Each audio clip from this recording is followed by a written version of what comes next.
From our home to yours, this is Laura Rogers, wishing all the members of the X-Zone Nation a very Merry Christmas and a happy and joyful New Year. I'm dreaming of a white Christmas, just like the ones I used to know. All Hit Radio.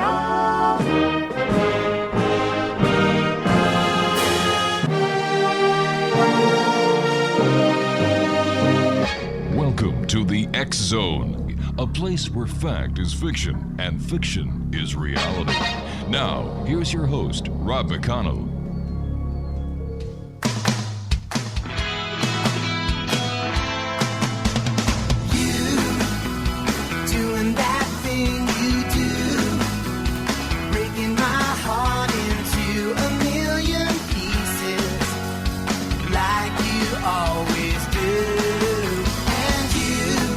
And welcome to the X-Zone, everyone. I am Rob McConnell, and for the next hour, I'm your host and your guide as together we will cross the time-space continuum to this place that I call the X-Zone.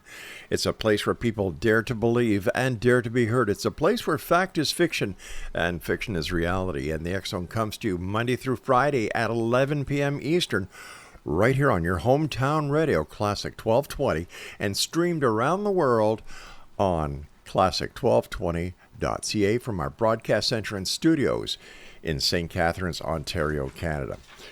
My guest this hour, X-Zone Nation, is Javier Morales. We're going to be talking about cryptids.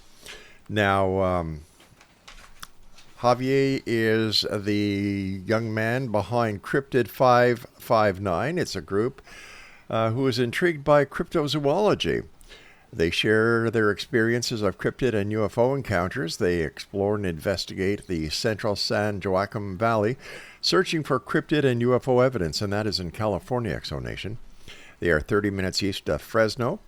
Also, they are near Yosemite National Park, Sequoia National Park, and Kings Canyon National Park. And joining me now is Javier Morales. And Javier, thank you very much for joining us, and welcome to the X-Zone. Hello, Rob. Thank you. Thank you. I want to say hi to your listeners and just say thank you to you, Rob, for having us on. It's my great pleasure because I believe that the answers to all the questions and all the mysteries we have are out there. And it's by having people like yourself come on the show, and share the experiences, share their knowledges, that one day all the mysteries will be solved. So it is I who thank you, sir. Javier, how did you become interested in investigating cryptids? It was ever since I was a young kid. I was intrigued by the paranormal and the UFO. And then in school, I remember checking out a book, and it had all these stories about monsters, Bigfoot, and there was a picture of Bigfoot in there. And ever since then, I was intrigued. And then I was getting older, me and my family had an encounter with UFOs, 2 black triangles here in the valley, in the central of San Joaquin Valley, and that was back in the late 80s. And ever since then, it's been paranormal. I lived in a haunted house, and then after that, experiencing that, then we heard about a family of Sasquatch, which is being seen here about 15 minutes north of Wheatley, California, and that's when Cryptid 559 began. Yes. Now, Javier, you yourself, besides the UFO encounter, have you ever seen a cryptid? Yes. In 2018, I saw Dogman. I had a Dogman encounter. Now, for our listeners who may not know what a Dogman is, can you explain to them what it is? Dogman, I hadn't heard the term, but I've never heard about anybody encountering here in California until, I had my encounter. So what happened was we went up to where the family of Sasquatch were being seen up by this lake called Avocado Lake. And like I said, it's 15 minutes north of Wheatley, California. So me and a couple of friends were heading up to this area in the evenings. And this particular night, we had just gotten these night vision goggles and we were testing them out. And it was me and my cousin, Jose. And It was just me and him. So we parked along the bridge, along the it's called the Kings River. There was a bridge there. We parked along the bridge, and we were just testing these night vision goggles. And he was using one, I was using one, and so he started messing with one, and he was looking down at the river bottom, at the river banks, and I was looking with the other one at the mountain, the mountain hills, the mountainside, and so we were doing that, and he tells me, "Hey, look, I'm seeing what looks like two pairs of eyes, down by the river bottom," and so I look at it. He was showing me, and sure enough, they look like two pairs of eyes, and Right. they were staring right back at us from down below. And of course, it's already dark. And I go, okay, well, concentrate on that. See what it is. See if they blink, if they are eyes, or if they do anything. Let me know. So I go back looking at the other ones, and then I bring them down to my chest. So I bring the night vision goggles down to my chest. I look and see what he's doing. So he's still concentrated on that. So then I turn around, and right behind us, I see movement on this hill that's on this ridge that's right behind us. It's about 20 yards away from us. And this creature was massive. I saw human arms, all muscle. I couldn't see the face at that time. I couldn't see the face. I could just see the whole body, the outline. And it was like a human body, but this thing was massive. It was at least 8 to 10 feet tall. Wow. The chest part was at least 4 to 5 feet wide. It was all muscular. The arms were muscle. Everything of this thing was muscle. The chest was muscle. Everything. So it was waving its arms. It was on two legs, and it was waving its arms in the air, and then it dropped on all fours. And when it dropped on all fours, it started running along the ridge. And when it was running, I didn't tell my cousin anything because I didn't want to break visual. I wanted to remember everything. I didn't want to break visual because when you break visual, then it seems like everything disappears. Right. Yeah. So I wanted to just keep, I wanted to just stay on it, stay visually. I wanted to remember all the detail that I could off this thing. So it was running along the ridge on all fours. I can see it had like a hump behind its head, like a lion's mane, and it was running on all fours, like I said. And then it stopped when it got to this crease on this mountain ridge. It stopped, but as it was running, I noticed like it was almost like if you had a strobe light going and you're running, you know how you skip a frame? Yeah. That's what it looked like. And it was like, my mind is like, what am I seeing? What is going on? And then I noticed when it was running, it wasn't making any noise. I couldn't hear anything. It's like, this thing, for as massive as this creature is, it should be making noise, and it's not making any noise. My cousin didn't even turn around. So when it got to this crease on this ridge, it stopped, and it had its back towards us, and it rose its arms, and it grabbed onto the side of the ridge. When it rose its arms up, I could see all the back, all muscle, going down the back was going down to a V shape to the hips. Again, I saw the arms, all muscle. I saw the hands. It had like human hands, and it had claws like in the nails. It was claws. I clearly saw that, and I also saw the thighs. It was all muscle. I couldn't see the feet. I didn't notice any tail. So meanwhile, I'm still thinking it's a Sasquatch. I'm thinking in my head it's a Sasquatch. So when it rose its arms up and grabbed the side of the hill, it leaped up.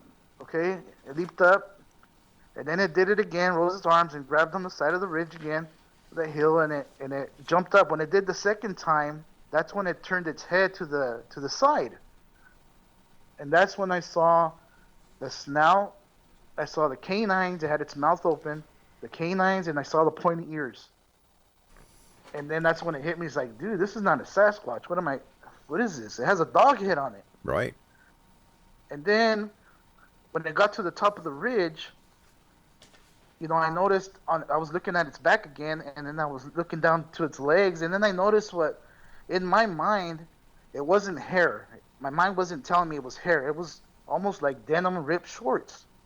Like it was wearing denim ripped shorts. Like Incredible Hulk. And it's like, okay, that's what my mind is telling me. It's not hair, but it looks like denim ripped shorts. So when it gets to the top of the ridge, it stays low to the ground, inches off the ground. and it crawls on all fours over the ridge like a spider. And that was it. Now, do you think that this cryptid knew you and your cousin were there watching it? You know, I get asked that question a lot, Rob. I know prior to that encounter, we had been going out there. Mm-hmm. We had been out there maybe about 15 times already, and we hadn't experienced. I hadn't seen that. We had heard stuff and like seen like orbs, but I mean, it could have picked up our scent. But during that encounter, when I just turned around, you know, and I had the night vision on my chest. I wasn't looking through them. Mm-hmm. We're on my chest. I don't know if what my cousin was seeing down at the river bottom, I don't know if that was its food, that it was maybe going after, that we were we got caught in the middle of it, going after its food, or if those were baby dogmen, I don't know, or if it was something else, or it was just, I don't know. Yeah. Because at that time I thought it was trying to sneak up on us. Because like I said, it didn't make a sound at all. Now, how far were you from the cryptid when you saw how it looked, what it appeared to be doing on the riverbank, and as it scurried away and then climbed up the ridge? How far would you say you were from all this? It was at least 20 yards. So again, we were on 60 this feet, turnout. yeah. So we were on this turnout, and then it's the road, and then it's that mountain ridge. So Rob, I invite your viewers to go to our YouTube channel, and we made a video at the location of my encounters. That way they can see actually how far it was. Okay. Now, what time of night was this? This was the sun had just gone down, so it was already dark. So this is out in the country, out by the hills. So there's no lighting up there. It was really dark. There was no moonlight? The moonlight, no, it wasn't a full moon. It was probably a quarter of a moon. Now, was this the only cryptid sighting you've had? No, it's not.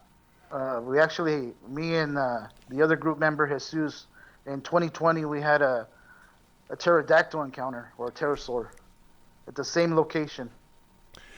But my question was that the only dogman sighting that you've had? The only dogman? No, I had another one. It was with another gentleman. And this one was in the day, and this was in Clovis, California, just on the outskirts of Clovis, California. Clovis, California is just, it's connected to Fresno, California. So okay. It's about 30 minutes, completely. Was this sighting near a riverbank as well? No, actually, this one was inside a citrus orchard. And was the description of the dogman the same as the dogman that you and your cousin witnessed? No, it's totally different. All right, we've got to take a commercial break. When we come back, let's talk about the description of the second dogman cryptid that you saw.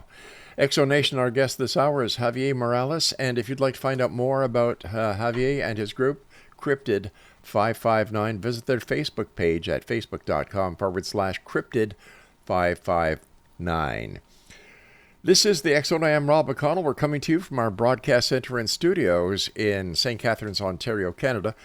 On the, we're here Monday through Friday, right here on Classic 1220, and streamed around the world on classic1220.ca. Cryptids, are you a believer or are you a skeptic? Send me an email, xzone@xzoneradiotv.com, or here at the station at xzone@classic1220.ca. I'll be back. Don't go away.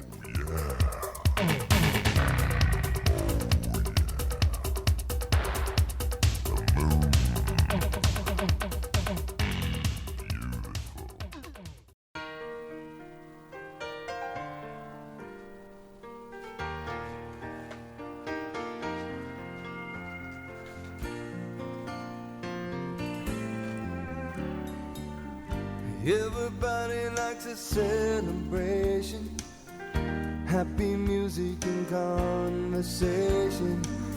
I'd be lying if I said I didn't have the blues. In the corner there's a couple dancing, From the kitchen I can hear him laughing. Oh, I wish I was celebrating too.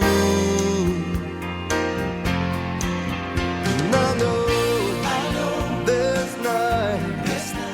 And welcome back, everyone. This is the X Zone. I am Rob McConnell, and you're listening to the X Zone Radio Show on your hometown radio, Classic 1220, and streaming around the world on classic1220.ca. Javier Morales is my special guest. He is with Cryptid 559. And Javier, first of all, thanks very much for joining us. And before we went to the break, you were just going to give us the description of the second Dogman cryptid that you actually saw for yourself.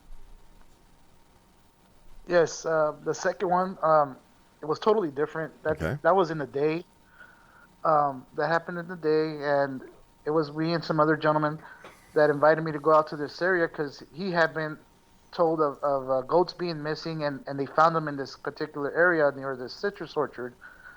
So he invited me. He wanted me to show me the area. So I go, yes. So we went out there, and as soon as we got there, we were investigating the area, searching for any evidence, like structures or anything that I feel is the cryptid structure. It's not, something different that looks different, and I was looking for prints and stuff like that.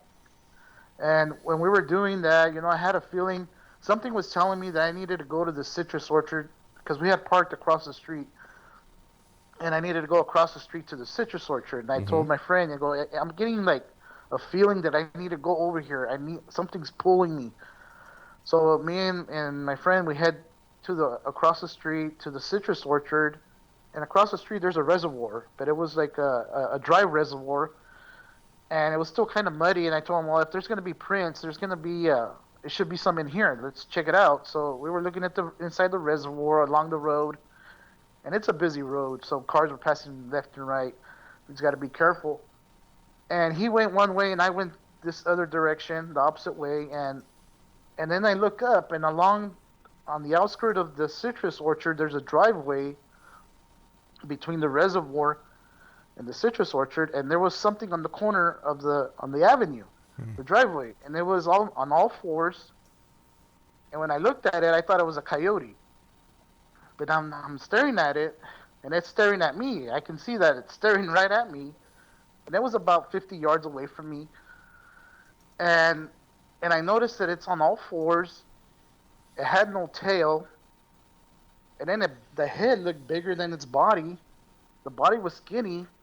But I could tell the color of it was like a yellowish orange color, like it had hair, but it was orange yellowish color. And I go, coyotes aren't that color. That's not a coyote. I'm telling myself, that's not a coyote. And then I noticed when it's on all fours, next to it was the citrus tree. The citrus tree is about 6 to 8 feet tall, and this thing was already half the size of the citrus tree.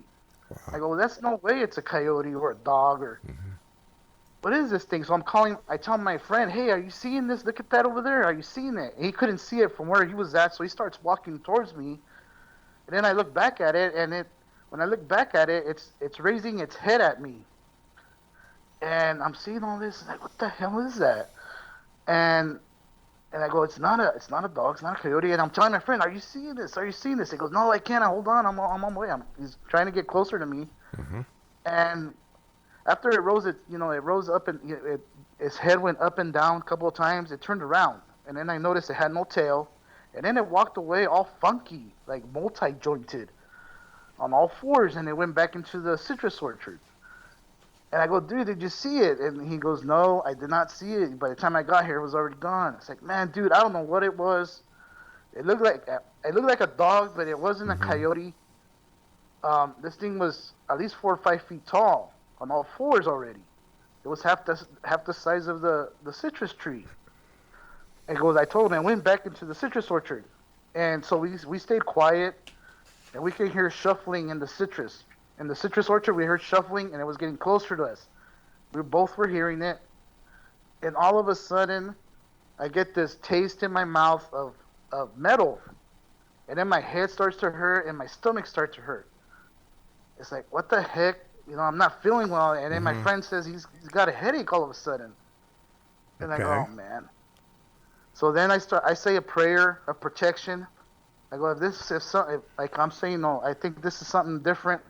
It could be a Dogman, or it could be something paranormal. I don't know, but I'm gonna say a prayer of protection. So when I did that, the symptoms that we were feeling kind of relieved for a bit, and we kept hearing the shuffling and getting closer to us, getting closer, but we couldn't see anything because the citrus trees were too close together. They were growing into each other, so we couldn't see, but we can just hear all the movement and branches breaking and getting closer to us. And then again, it hit us. Like, I got a headache. I felt that metal in my mouth again. I wasn't feeling well. I said a prayer again. It took those, the symptoms went away. And, we started walking back towards the vehicle because I told him, I'm not feeling well, dude. So he said, me neither, just go back to the truck. I go, I don't know what that was. I just told him what it looked like. I don't know what it is. It could be something evil. But, to me, it looked like a canine on all fours, but a different type of canine I've never seen before. Let me ask you this. Let me ask you this first. What time of year was this? This was in the summer, so it was, I believe, in June. And what kind of citrus grove? It's oranges. Is it possible that since it was summertime, that the farmer or the owner of the property actually had just sprayed it with some sort of insecticide? Because the symptoms of the headache and the nausea certainly fits in with somebody who inhales, insecticide within a very confined area. Correct. Yeah, and I understand what you're talking about because I've had a summer job where I sprayed orchards. Yeah. So is it possible that this is what happened? That was giving you the nauseation, the headache, and just not feeling well? Well, what I can tell you is that they have to post it. These farmers have to post signs on the outskirts of the citrus orchard, and there was nothing posted. So, and besides, they spray out here. You can smell it. Oh, okay. So, were you guys trespassing in this orchard? No, we were along the road. Oh, you were along the road. Yep. So you weren't you weren't in the citrus grove or the citrus orchard. You were on the side of the road. On the side of the road. Okay. Yes. Yep. Now, I'd just like to go back to your first sighting along the riverbank. The next day, did you and your cousin go back to where you saw the creature on the riverbank to see if you could find any physical evidence, such as footprints or anything the cryptid may have dropped? Yes, we did. Actually, it was me and the other group member, Jesus. Mm-hmm. He wasn't there because my cousin had to go to work, so me and him went out there because I told him what happened and what I saw, and he wanted to go out there. He said, we've got to go. There's got to be prints out there. And sure enough, so we went in the afternoon, and sure enough, we ended up finding a print, a big, large canine print on that turnout where we were parked, and it was heading towards the river. I couldn't go on the ridge because that's private property, and there's postings all over it, no trespassing. And I didn't want to trespass, but I knew there was prints up in there because that's where it was running and all that. But I didn't want to go in there. So the print that was seen, did you take a photo of it with a ruler beside it so that the approximate size? Yeah, I took a photo of it with my cell phone next to it. Yeah. Yes. Now, did you contact anybody from the Fish and Game or the Fish and Game people or the what is it, a game warden, I guess, to see if they had any other reports of this kind of creature in the area? No, I did not contact anybody, but I have heard that they won't tell you anything. You can tell them this story, they'll just look at you and they won't say nothing. How about any newspaper reports of the cryptid? Were there any other reports? I said, no, I've never. I didn't report it to any newspaper, but like I said, I had never heard of any Dogman encounters in California until after I posted our video on YouTube. People started seeing it, and they started contacting us and telling us, oh, yeah, these things have been around for a while, but just nobody's going to talk. Nobody's going to say nothing. Have any of these Dogman cryptids ever been hit by a vehicle? Has there been a carcass found anywhere? It's just like Bigfoot. People can say that they've seen Bigfoot, heard Bigfoot, but when it comes to any physical evidence, There is none. Why is this always the case with cryptids? Unfortunately, I think they're just, in my opinion, they're just hiding. They're hiding it. I believe some have been, killed or hit by, like you said, a vehicle. Yeah. But like I said, the departments, like Fish and Game, they're not going to say nothing. They're not going to make it public. Have you ever put trail cams out on the locations where you've seen these cryptids? Not yet. Not yet. And in what year was the first sighting beside the riverbank? That was in 2018. It was June of 2018. Wow. Now, let's move on here because you also mentioned a pterodactyl type of cryptid. Yes, sir. Tell me about that. Yeah, it was back in 2020. Me and Jesus were up in the same area. We go to this area because of the family of Sasquatch. We still haven't seen the family of Sasquatch, but we've been seeing other stuff. Like I said, we've encountered orbs. This area around Avocado Lake is notorious for UFO encounters. If you go to MUFON's website, look in the map, go on Avocado Lake area, and you see a cluster of a lot of reports of UFOs in this area. It's almost similar to Skinwalker Ranch in Utah. So we call it our Skinwalker Ranch out here because there's a lot of phenomena going on in this area here that we're experiencing all our encounters. Why do you think why do you think there are so many encounters in that area? We've investigated that area, and there is a native burial site about 5 miles up the road. And also there used to be a settlement, Native American settlement around that area also. I believe that has something to do with it. There's a lot of granite out there. Avocado Lake was made by they were building a dam up the road, and they were using all the granite from this where Avocado Lake is now. And what happened, what I was researching, is that they hit a underground river when they were taking all this rock out. Right. And that water just rushed in, and they didn't have enough time to take all this equipment out, and some of the equipment stayed in, but it formed Avocado Lake. But there is a lot of granite out there. Right. Water. There's a dam out there. There's a lot of power lines. So if it was, even though we're thinking that this whole area is energized with the granite and the water, and it's making this area very energized, All right, hold on. You and I have to take our break, Javier, and when we come back, I'd like to get into the story about the pterodactyl. So, Exo Nation, don't go away. Javier Morales is our special guest. He's with Cryptid 559. Visit them on Facebook, facebook.com/Cryptid559. This is the X Zone. I am Rob McConnell, and we're coming to you from our broadcast center and studios in beautiful St. Catharines, Ontario, Canada. And you're listening to us on your hometown radio, Classic 1220, streamed around the world at classic1220.ca. We'll be back on the other side talking about cryptids. Strange. However, apparently true. Don't go away. I'd be lying if I said I didn't have the blues. In the corner there's a couple dancing. From the kitchen I can hear them laughing. Oh, I wish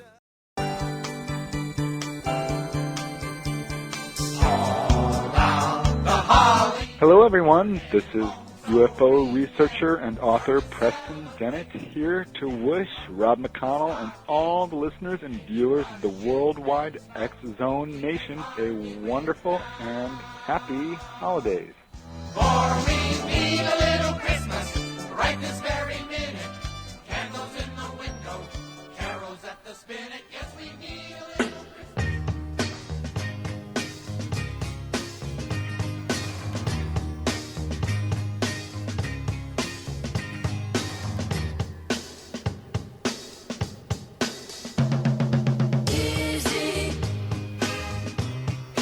I'm so dizzy, my head is spinning.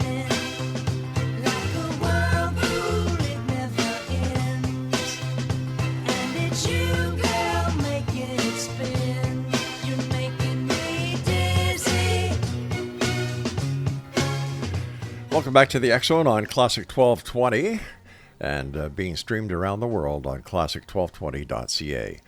Javier Morales is our special guest. He is the gentleman who is responsible for Cryptid 559, and they're on Facebook and YouTube. Before we went to the break, we just started to talk about this pterodactyl sighting that you had, and please tell us about this, because aren't pterodactyls supposed to be extinct? That's what I thought, Rob. Yeah. And so, we had our encounter. Mm-hmm. It was in 2020. Me and Jesus were going out to this Avocado Lake area. And actually, it was at the same location where I had my Dogman encounter by the bridge. Wow. So this particular evening, it was getting dark again. And we were just going to take a drive just to see if we can see any or just encounter anything, And we get there, we park. Not, maybe like 10 minutes after we park, we get down off the van. And I have the spotlight that I had just purchased. So I was using the spotlight. And I was shining it through the shrubbery inside the Kings River. There's a little island, and there was a lot of shrubbery in there. And I was shining it to see if I could see some eye shine, so if I can get some eye shine, maybe something was hiding in the shrubs. So I was messing with that, and Jesus was, looking around. He was messing with his phone. He had some gadget that he had just got for his phone, and he wanted to try it out, so he was doing that. And then all of a sudden, I hear this loud screech, like a different type of, it was a bird, but I've never heard that type of bird sound. And it was loud, and we both heard it.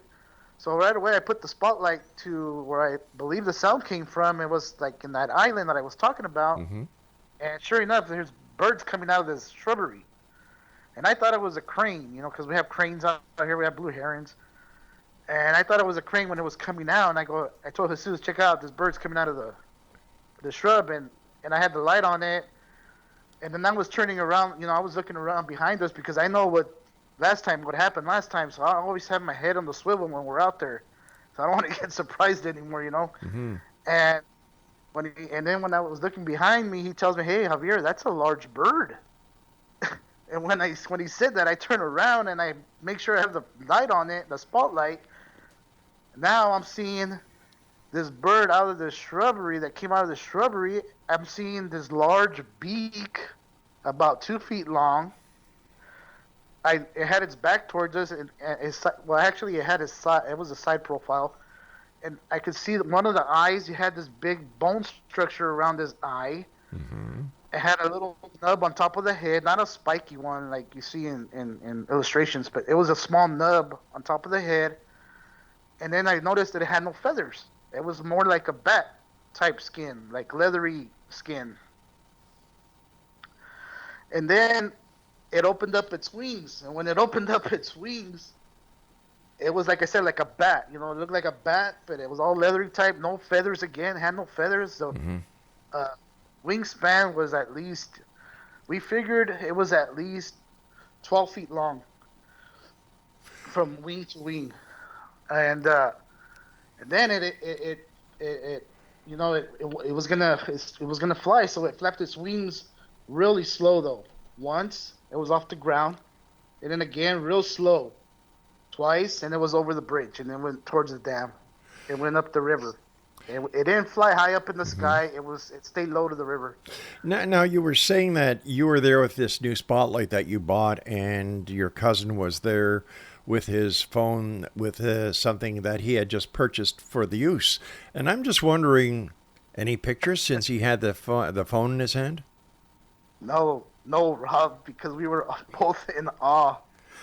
But yeah, something I don't understand here. You go there looking for something. Right.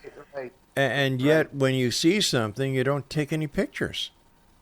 Yeah, because I don't know what it is. When you see it, you're like, what am I seeing? You can't believe what you're seeing. They're not supposed to be dinosaurs flying around. But, please don't take this wrong. Without seeing any of the photographs of what you claim to be a pterodactyl, it's kind of hard for people to believe that what you say you saw is what you actually saw. Yeah, I understand what you're saying. And all I can tell you is that, until you have an encounter, then you're going to understand. Have there been other sightings of pterodactyls in that area? Yes, there have. That same year in 2020, there was 3 other ones along the Kings River. Now, And then I was searching, and then I found this book. This book has paper clippings from the 1800s of it was the LA Times. It's not the LA Times back then, but it was the LA newspaper looking for hunters to go down to Selma, California, to take down these flying dragons. Selma, California is about 15 minutes just south of Wheatley, California.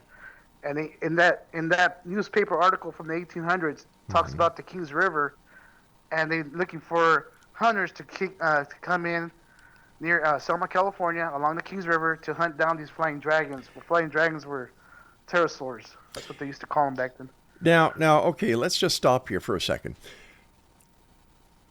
When you're not doing paranormal investigations, what do you do? I have 2 businesses. Oh, what kind? Yes. I sell safety equipment, first aid supplies. Oh, cool. And I also have an auto detailing business. Good for you. Energetic young man, entrepreneur. I love that. Okay, so do you find it strange that you have a newspaper article that is asking for hunters to come and hunt down these flying dragons, and yet here we are in the age where technology is at everybody's fingertips, and there's no photos of all these paranormal phenomena and cryptids that are going on? How do we justify that? You know, from our experiences, we try to take pictures. We put game cams not at where I had my Dogman encounter. Okay. We have put them out at another location. The game cams all of a sudden shut off. Okay, or the batteries die. I don't know what's going on. They're fresh batteries. There's no timer on these game cams. You leave them for 4 days. They shut off at night, and then they don't work till the next morning when it's day again. I can't explain it. We've been out to these locations. We pick up EVPs, electro voice phenomena, paranormal groups.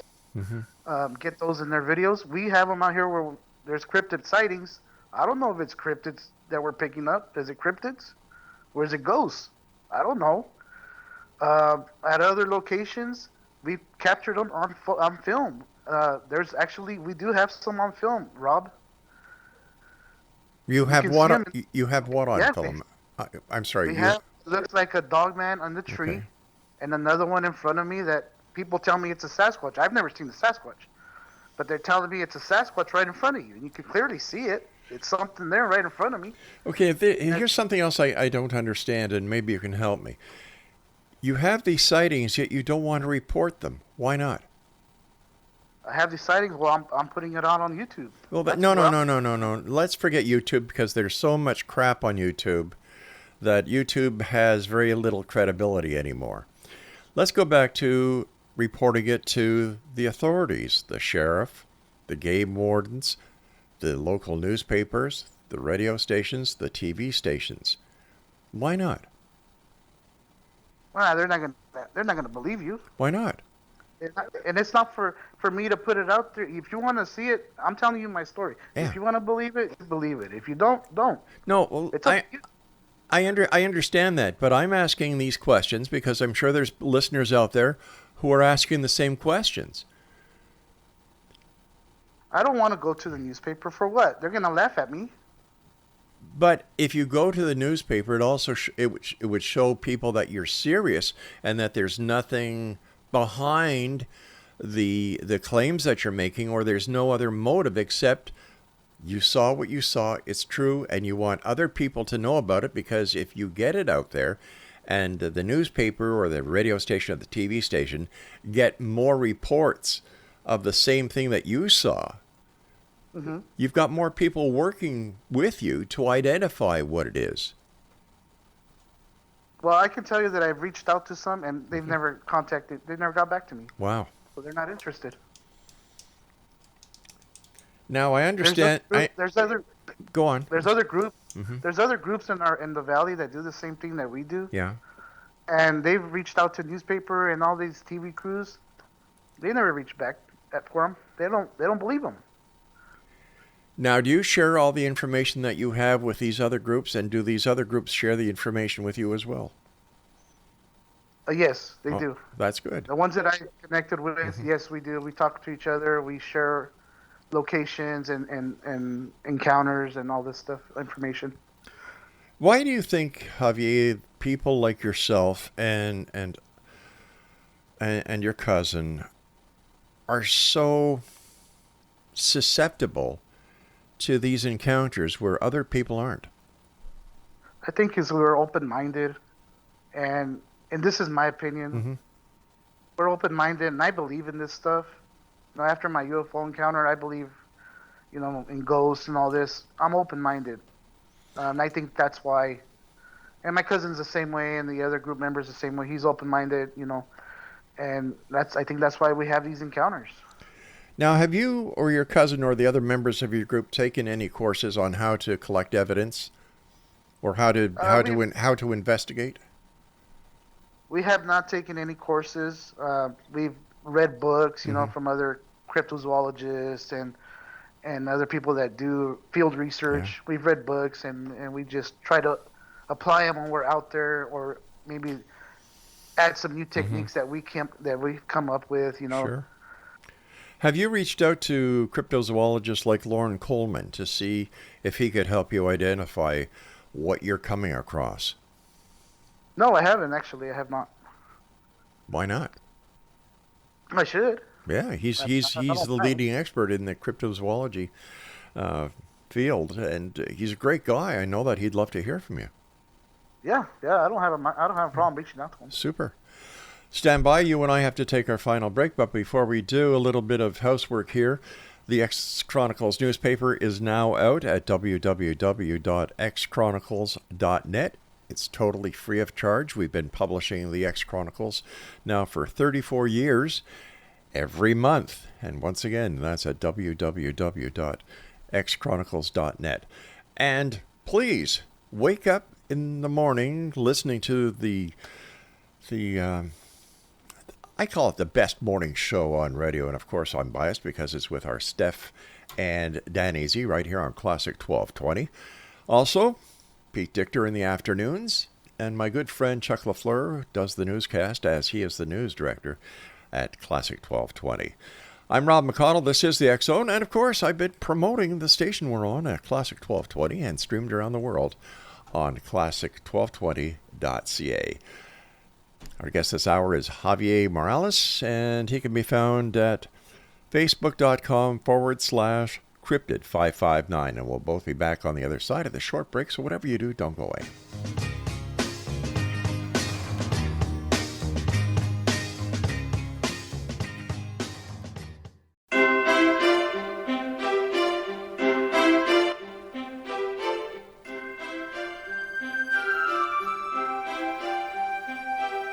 This is Rob McConnell wishing each and every one of you a very, very Merry Christmas and a happy, healthy, prosperous New Year. From our home to yours, love, light, and spirituality today and every day from this day forward. Merry Christmas, everyone.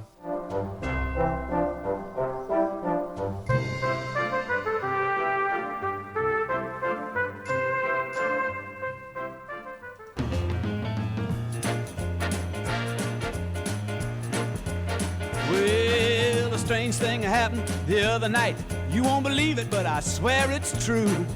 Harry, the hairy ape, made his escape from the city zoo. And under cover of darkness, he made his way to the middle of the municipal park and hid in the bushes and waited for somebody to come walking along by himself in the dark. Then along comes somebody not suspecting nothing. Harry jump out the bushes all of a sudden, beat on his chest, jump up and down, and he say,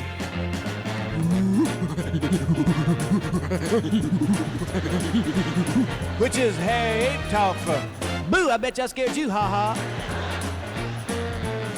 Why, scared that Croquette's so bad, his eyes bugged out, his hair turned white. He run off through the municipal park, screaming and hollering, digging up the lawn, tearing up the shrubbery, knocked down to keep off the grass sign. And welcome back, everyone. That's Ray Stevens with Harry the Hairy Ape, and you're listening to the X-Zone on Classic 1220, streamed around the world on classic1220.ca. Javier Morales is our guest this hour. Facebook.com/Cryptid559, and he also has a YouTube channel. Just go to YouTube and put in Cryptid559. In your opinion, Javier, after doing all these investigations, is there a connection between cryptids, extraterrestrials, and interdimensional shifting? In my opinion, I would say yes. And through our experiences, what we've experienced, I believe there is. What leads you to that? What leads you to that conclusion? You know, when we're out there making videos of these locations where people have seen these cryptids or had a UFO sighting, when we're out there making videos, we make videos, and like I said before, we capture EVPs or we capture them on photos. And for some, now EVPs, like I said, it could be in the paranormal realm. I don't know if it's the cryptids that are we picking up that they're talking to us. Is that them talking to us, or is it a ghost or a spirit? I think they're all together. I think all this stuff happens in the same areas. The cryptids and the paranormal and the UFO, they're all together. I know some people out there say they're not, and what we experienced as a group and at these locations in our area, I think it's all together. It's all connected together. And why do you think that the scientific community does not get involved with the paranormal groups like yours, Cryptid 559? I don't know. They should. We have, we have a lot of information that we can share. We need to come together. We need to share our information and then go from there. We need to collab together. Because what we're experiencing, like I said, we're experiencing a little bit of everything. And it's all in the same areas. I understand that. I understand that in the early 2000s, you lived in a haunted house. What was that like? Oh, that was crazy. That was. I had just gotten married. Oh, jeez. Hi, honey, I'm home. So are the ghosts. Yeah. So yeah, we just got married. We found this house, 2-story house, for rent. Again, it was a citrus orchard. There's a lot. This area is all ag community. It's an agricultural valley, Right. Yeah. You got citrus and tree fruit. So this house was in the big property of citrus orchards, so we rented that house, and we experienced right off the bat temperature shifts inside the house. The heaters cranked up all the way. The house was always cold. You can see your breath in front of you. Light bulbs always blowing out, and at that time, I didn't know much of the paranormal. You got all these shows now that tell you what to look for. But light bulbs were always blowing out. I was constantly replacing light bulbs, and ghosts. They say ghosts use the energy from the light bulbs, and they blow them out. But yeah, I was constantly doing that. My wife experienced one night. She was writing a report in one of the office rooms, and there's 3 picture windows in that room. All the walls are windows, and they're all independent of each other. So that each one has these blinds. They're not connected together, but each window has a blind. Right. And it was at 10 o'clock at night, so she was working on her report, and all of a sudden I heard her, Javier, scream out my name, and I go, what happened? And I heard this loud bang. So I run over there to the room, and she's freaking out. So I noticed when I get in there, all the blinds are on the floor. And I asked her, what happened? She goes, I don't know, but the blind behind me fell first, then the one next to me, and then the one in front of me. Like a domino. And they're not even connected together. And I go, what the heck? And she experienced that. And then we always hear knocking on our bedroom wall. As soon as we go to sleep, knocking on the wall, back and forth, back and forth. And I've lived before in a country home. That people tell me it's the rodents in the walls, and it's like, no, I'm familiar with the rodents. I'm familiar with bats, and underneath the house, you can hear them. They make noise. and I would put my ear on the wall, and you don't hear nothing. Not even like if it was a mouse or a rodent. It was just knocking back and forth on the wall. And I would get upset. You know, I got to the point where I didn't get upset because I had to go to work early in the morning. I couldn't get any sleep because as soon as we go to bed, knocking would start. Wow. All along the wall, back and forth. That was every night. I had to actually turn on the TV and just leave the TV on and go to sleep so I wouldn't hear it. The house had an alarm system. The alarm system would go off randomly late at night. And it was just crazy. It was just nonstop. So what did your wife say about all this? And are you still married to the young lady? Yes, we're still married. God bless her. Yeah, so we're still married, and she believes in the paranormal stuff. So she's experienced a lot of stuff, and they have property in Mexico, and there's a lot of stuff that goes on over there. So Wow. she's experienced stuff. Has your experience with the paranormal changed your beliefs in religion and how you see religion, or do you think it's enhanced your religious beliefs? I think it's enhanced it, Rob. Honestly, I haven't changed. You know, I didn't change my religion belief. I still believe in God, Right. and I believe that there's still, you know, in these creatures, I still believe that everything's possible. You know, what Yes. I've been encountering, Mhm. you know, what I'm seeing, but I still believe in God. You know. There's a lot of mysteries still out there to be unsolved, aren't there? Yes, sir. Yes. What has been your most complex investigation that you and the other members of Cryptid 559 have investigated?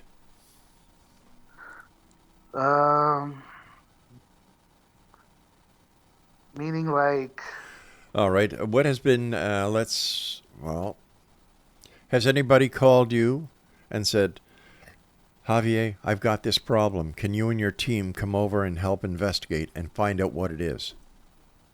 not to this, no, not yet. Nobody has contacted us to come and help them. Right? No, we haven't gotten any reports.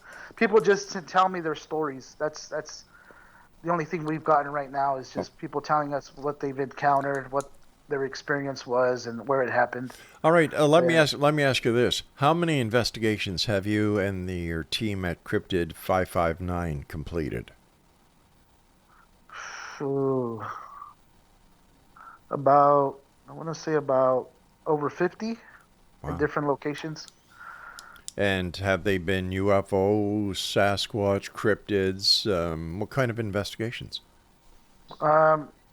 It's been more cryptid, some UFO, but more cryptid. I try not to deal with the paranormal that much because I know that's all the experiences I had in that house. I know that's real, and I don't want to deal with that. But like I said, we're picking it up in these other locations. But we're over here with cryptids. We're seeing the same stuff. Where you and your family live now, have you had any paranormal experiences there? No, nothing here. Mm-mm. So where do you see the investigation into cryptids and into other aspects of the unknown in, let's say, 5-10 years from now? I hope it's more open, that we can, you know, these groups can get along, like the paranormal, cryptid. I hope they're more open to collaborating with each other, you know, and sharing information. I understand that within the paranormal community, the sharing of information is very rare. Yes. Why do you think that is? I don't know. I can say in my opinion, it's like this group wants to be the top dog of the paranormal, and it could be egos. I mean, I don't, you know, and we're not like that. You know, if other groups want our information, you know, ask for information that we've collected, we're happy to share it, you know, but also share back with us, you know. You're very transparent. Yes, sir. Excellent. What are your final thoughts when it comes to people who would like to learn how to investigate cryptids like you and your team do? What should they do? Well, we did what we started, you know, we just started hearing about encounters in this location, and we started going out there. And then you'll start getting your own experiences, having your own experiences, and just research the area and just listen to like videos on YouTube of people that talk about certain, like if there was a UFO sighting in this area, what did they do to research that area? And just do a little bit of research and reading, and go from there, and you'll start having your own experiences. What equipment should they have when they go out to do the investigations? What we take is audio recorder, cameras. We have game cams, video cameras. What else do we have? EMF detector. What else do we have? That's about it. We don't have much equipment. Honest, binoculars, a monocular, night vision goggles. Right. I mean, night vision goggles are so expensive, so we use what we can. You know, we don't have that much money to be buying this top-notch equipment. You know, we just use what we have, and the cameras pick them up. Okay, the cameras will pick up these creatures in your photos. You'll see them, and also the video cameras. I believe it's a frequency. It's something with frequency, so these cameras are picking them up. Javier, you and I have to say so long for tonight, but before we go, let our listeners know how they can find out about you and where they can find your videos. You've got about 20 seconds. So we're on YouTube, Cryptid559, and on Facebook, also Cryptid559. On Facebook, send me a friend request, and then I'll let you in from then. And I just want to say thank you, Rob, for having us again on your show. And thank you all of the X Zone listeners out there. Well, thank you very much for coming on, and to you and yours, the very Merry Christmas and a Happy New Year, and keep in touch. Likewise, thank you. Bye-bye now. X Zone Nation, my guest this hour has been Javier Morales, and he's got a YouTube channel, and on Facebook, it's Cryptid559. Well, that's it for tonight. I'll be back tomorrow night at 11 o'clock as once again we cross the time-space continuum to this place that I call the X Zone. And the X Zone Radio Show is heard from our broadcast center and studios in St. Catharines, Ontario on Classic 1220 and streamed around the world on classic1220.ca. So until tomorrow night, my friends, always remember to keep your eyes to the sky and your heart to the light. Good night, everyone.